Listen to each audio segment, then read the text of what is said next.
నభూతో నా భవిష్యత్ కేవలం 9% VAతో మన మర్రి గోల్డ్ అండ్ డైమండ్స్ లో నక్షి మేళా.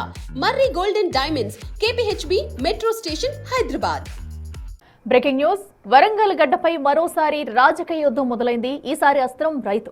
ఈ నెల 6న ఓవైపు బీఆర్ఎస్ రైతు సంగ్రామ సదస్సుకు పిలుపునివ్వగా, మరోవైపు ప్రభుత్వం అదే రోజున కిసాన్ మేళా నిర్వహించేందుకు కసరత్తు చేస్తుంది. హంటర్ రోడ్లోని గ్రీన్వుడ్ స్కూల్ పక్కన 10,000 మంది రైతులతో నిర్వహణకు ఏర్పాట్లు చేస్తుంది.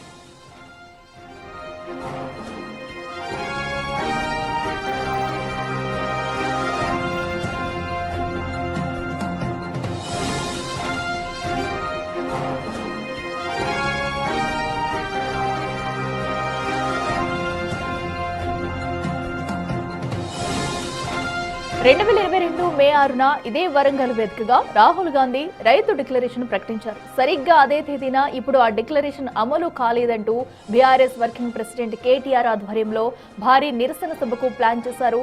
ధాన్యం కొనుగోళ్లలో జాప్యం, విత్తనాల కొరత, కరెంటు కోతలను ఎండగట్టడమే లక్ష్యంగా గులాబీ దళం సిద్ధమవుతుంది.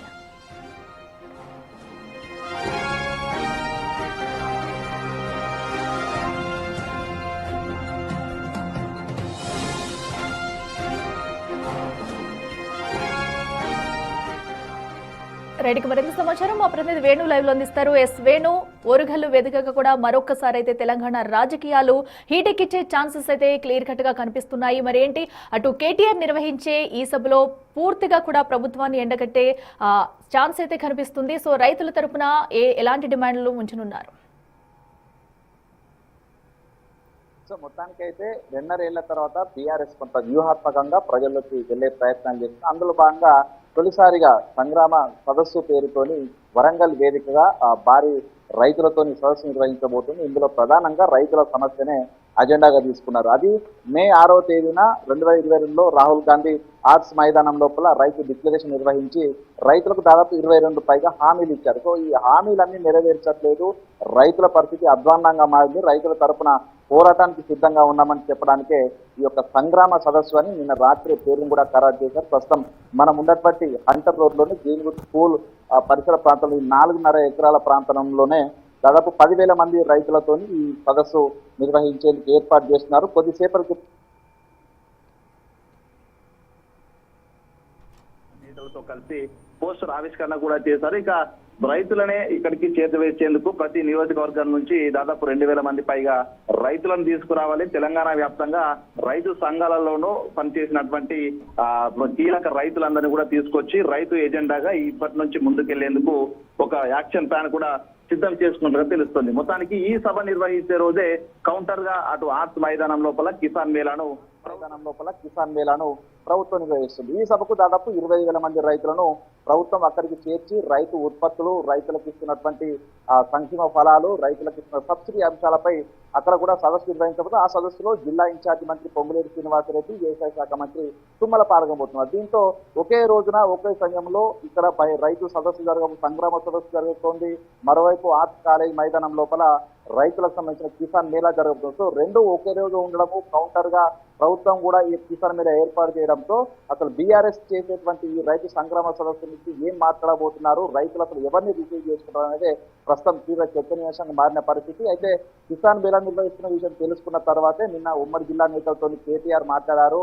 ఈ సదస్సును పూర్తిగా గ్రాండ్ సక్సెస్ చేయాలి, ఆ కిసాన్ మేళాకు డామినేట్ చేయాలంటూ కూడా నిన్న ఆదేశాలు జారీ చేసిన నేపథ్యం లోపల మొత్తంగా 10,000 మంది రైతులు, అదేవిధంగా కీలక బీఆర్ఎస్ ప్రతినిధులు, మొత్తంగా 12,500 మంది ప్రతినిధులతో ఈ సదస్సు నిర్వహించేందుకైతే ఏర్పాట్లు ఇప్పుడిప్పుడే మొదలవుతున్నటువంటి సిచ్యువేషన్. మొత్తానికి బీఆర్ఎస్, కాంగ్రెస్ రెండు అధికార ప్రతిపక్ష పార్టీలు ఒకే అంశంపై రైతుల వేదికగా రైతే కేంద్రంగా కూడా ఆ మే 6వ తేదీన 9 గంటల ప్రాంతంలో సంగ్రామ సదస్సు ఓవైపు బీఆర్ఎస్, కిసాన్ మేళా ఓవైపు కాంగ్రెస్. సో రెండు ఏం జరగబోతుంది ఆ రోజున, మాటల వేడి ఎవరు, కేటీఆర్ ప్రసంగం లోపల ఏం చెప్తారు, ఈ కిసాన్ మేళాకు సంబంధించిన అంశంపై కూడా ఆయనే కౌంటర్ వేస్తారా, అసలు ఎవరు డామినేట్ చూపిస్తారు అనేది ప్రస్తుతం ఓరుగల్లు రాజకీయాల లోపల తీవ్ర చర్చనీయ పరిస్థితి. చూడాలి ఇక ఎవరు ఎస్ వేణు, ప్రధానంగా చూసుకుంటే ఏదైతే అటు రాహుల్ గాంధీ ప్రారంభించిన రైతు డిక్లరేషన్ ఏదైతే ఉందో దాన్నే పూర్తిగా అమలు చేయట్లేదంటూ కూడా బీఆర్ఎస్ చెప్పుకొస్తుంది. దీన్నే ఇప్పుడు ప్రజల్లోకి తీసుకెళ్లాలని అనుకుంటుంది. మరి దీనికి అటు కాంగ్రెస్ ప్రభుత్వం ఎలాంటి సమాధానం చెప్తుంది అనుకోవచ్చు? సో ఇప్పటికే రైతు భరోసా నిధులు అయితే ఎప్పటికప్పుడు విడుదల చేసుకుంటూ వస్తున్నామో అంటూ చెప్పుకుంటూ వస్తున్నారు. లాస్ట్ పెట్టిన సభలో కూడా పెద్ద మొత్తంలో రైతు భరోసా నిధులైతే విడుదల చేయడం జరిగింది. మరి దీన్ని ఎలాగా ప్రజల్లోకి తీసుకెళ్లనున్నారు?